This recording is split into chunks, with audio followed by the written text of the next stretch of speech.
Hello, my name is Beck and welcome to a spoiler-free review for Deadbeat. This is book 6 in the Dresden files, so if you haven't read up to this point, please don't watch this video because I'm pretty sure you'll be spoiled. So I'll link the rest of my Dresden playlist down below. I have done reviews for each book in the series so far. So without further ado, let's discuss. In this installment, Dresden is blackmailed by somebody that we have met before, but I'm not obviously going to say who because that's part of the fun. We also have necromancers in here and they are trying to harness the power of All Hallows Eve on Halloween to potentially raise something big and bad and nasty and increase their power. So that is not what Dresden wants to happen. So naturally he is combining a few things here. He's been blackmailed, he is trying to stop the necromancers, he also has the White Council somehow involved. So once again, the threads of Dresden's life have all converged into chaos around him. Not only has that happened, but there also are the vampire court politics thrown in for flavour, as well as a few side characters that we have encountered before. The characters are Thomas and Butters, and I love the way that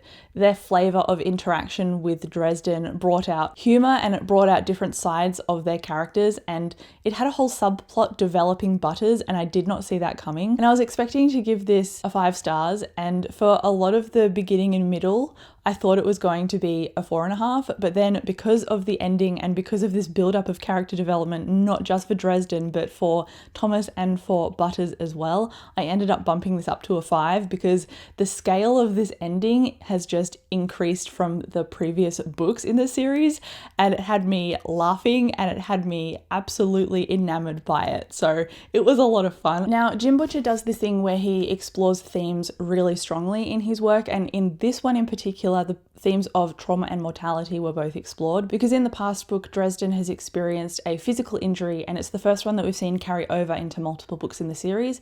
It's not just been healed within the same story arc, so it was interesting to see that part of him develop, and as a consequence his wariness about fire, because I liked seeing the mortality and the trauma radiated with other characters about different things, and it really gave a balance to this book. And I quite liked the subplot again with Butters.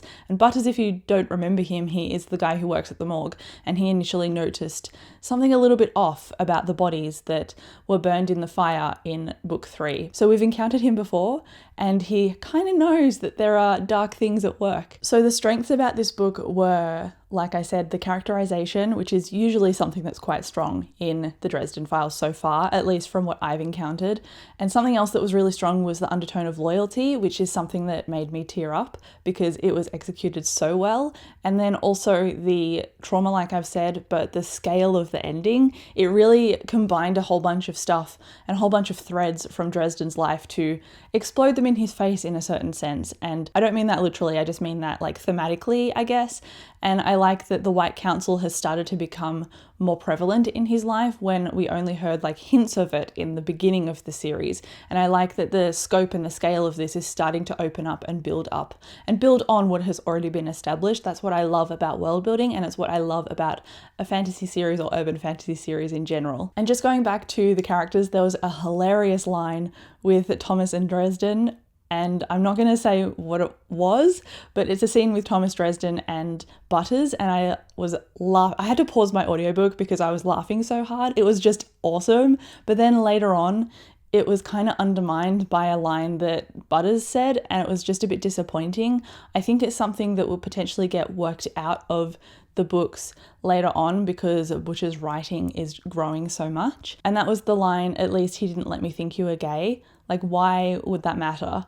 So that was just something that kind of caught on me and was a bit frustrating. And then there was another bit with Murphy, and she was actually out of town for this entire book. And the reason that she was out of town is reliant on a plot point from another book.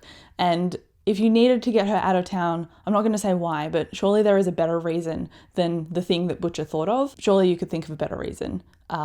Because I didn't like the way that this character treated Murphy, and it was just not executed very well. So those are two of my like fallouts for this book. I didn't quite enjoy those things, but the rest of the book was pretty much seamless, and the characters were impeccable. But overall, like I said, I love this book. I gave it 5 stars. Everything felt timed really well, and I loved that Dresden had other characters around him that he could lean on when he really needed it. It's really starting to build that net around him of people that he cares about and that care about him, so that he can have emotional support as well as some magical backup at times as well. So I quite liked the way that those things turned out. And I love that Dresden grows in each book in terms of what he encounters thematically, like trauma, for example, but he also stays the same at his core, and I think that's why I like him, because he's got consistency and also growth. So I always know where I'm situated when it comes to his character development.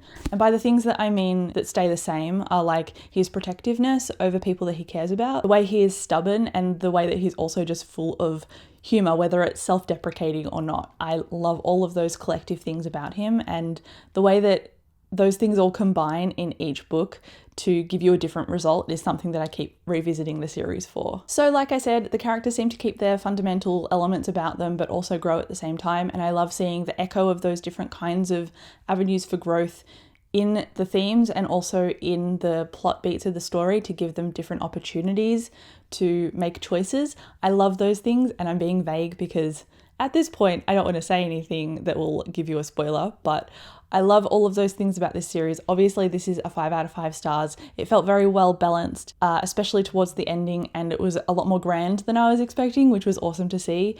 And I can't wait to see more of the White Council explored after this book, because they're starting to get more and more ingrained in the series, and I anticipated that they would, and I'm looking forward to the next steps that Dresden can take now that those are now parts of the lore of this world that we're starting to get to know. So I'm looking forward, as usual, to the continuations. This is a 5 out of 5, and I'm loving this series.